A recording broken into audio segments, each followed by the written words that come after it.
নমস্কাৰ বন্ধু বান্ধৱীসকল, নিজৰা দেৱী ইউটিউব চেনেলৰ আন এটা ভিডিঅ'লৈ আপোনালোকক স্বাগতম জনাইছোঁ। আজি আমি নাৰিকলৰ তেল কেনেকৈ বনাই তাকে দেখুৱাম বুলি ভাবিলোঁ। আৰু নাৰিকলখিনি আতি আমি ৰস উলিয়াই ল'লোঁ। ভাবিলোঁ ইমান দিনে ভিডিঅ'টো কৰি থৈ দিছোঁ, কিন্তু দিব পৰা নাছিলোঁ।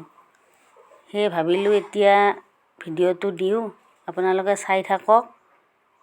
এই ৰসখিনিৰে আমি চাহো বনাই খাব পাৰোঁ, বৰ সোৱাদ হয়। আপোনালোকেও চাবচোন, গাখীৰখিনিৰে ৰসখিনিৰে গাখীৰ যেন লগা হৈছে, ৰসখিনিৰে চাহ বনাই খাব।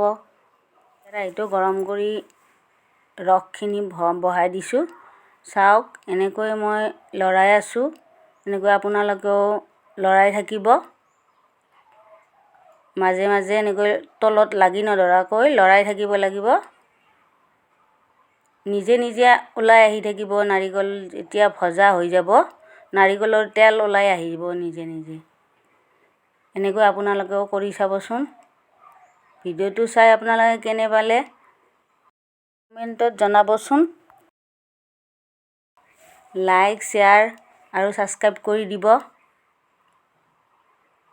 চাওক, আপোনালোকে এই লাগি ধৰা নাই, লাৰি আছোঁ নহয় মই। লাৰি থাকিলে লাগি নধৰে, আৰু নালাৰিলে কিন্তু তলত লাগি ধৰিব। এনেদৰে আপোনালোকে 15-20 মিনিট সময় লাৰি থাকিব, তাৰপিছত তেল ওলাই আহিব। এয়া আপোনালোকে দেখিছে, 15-20 মিনিট পিছত এই তেল ওলাই আহিছে। চাওক, এতিয়া আমি এই তেলখিনি পাতল কাপোৰ এখনেৰে ধুনীয়াকৈ চেকি ল'ম। চাই থাকক আপোনালোকে কিমান তেল ওলায়, কি ধুনীয়া তেল ওলায়। এতিয়া মই পাতল গামোচা এখন লৈছোঁ, এনেদৰে বাতি এটাত চেকি লৈছোঁ। চাওক, কি ধুনীয়া নাৰিকলৰ তেল ওলায়। চোৱাৰ বাবে আপোনালোকক ধন্যবাদ।